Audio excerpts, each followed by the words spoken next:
Okay. Whenever you're ready, let's Okay. do it.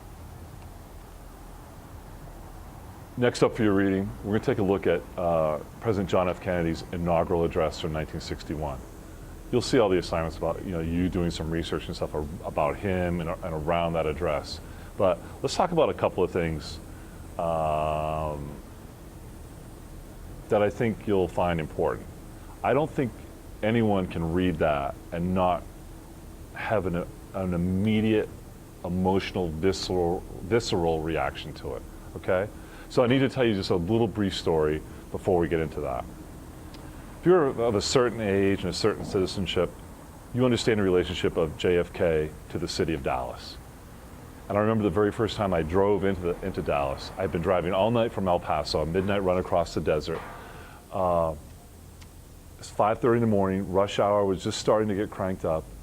I had Rush, the Canadian rock group of all bands, on the radio, high octane, listening to Tom Sawyer. That's great old school drumming. So this incredible soundscape accompanying my thoughts about the fact that JFK was assassinated in this city in 1963. Place influences everything.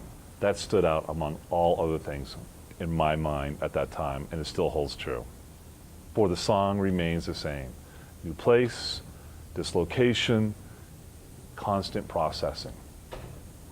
So the questions of heroism and villainy remain as well. Given new surroundings, how will you act? Will you maintain your moral center?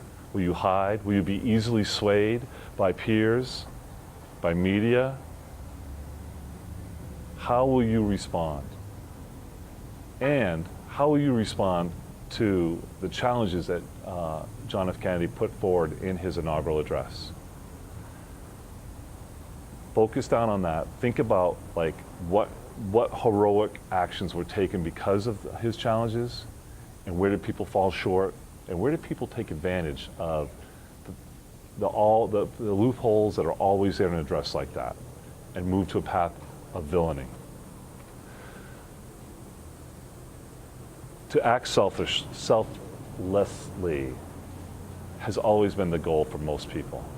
JFK knew that, called people out, and called upon people's best idealism to act upon that. Are you able to consider the possibilities of a life of service? So many times we start out strong, but we're waylaid by the vagaries of life. Don't be. As you read JFK's address, think about where we're going to go with our final capstone piece, where you are asked, through WEU Prep, to give back to your community. You can do so in a number of ways. You can volunteer at a school, at an orphanage. You can help out on local issues. But in this day and age, in our millennium, I want you to challenge yourself even more. I want you to blow up social media. I want you to create a Prezi, to create a PowerPoint, to create a YouTube video. I want you to get things viral and change the world that way. Remember, no one ever changed the world by staying safe.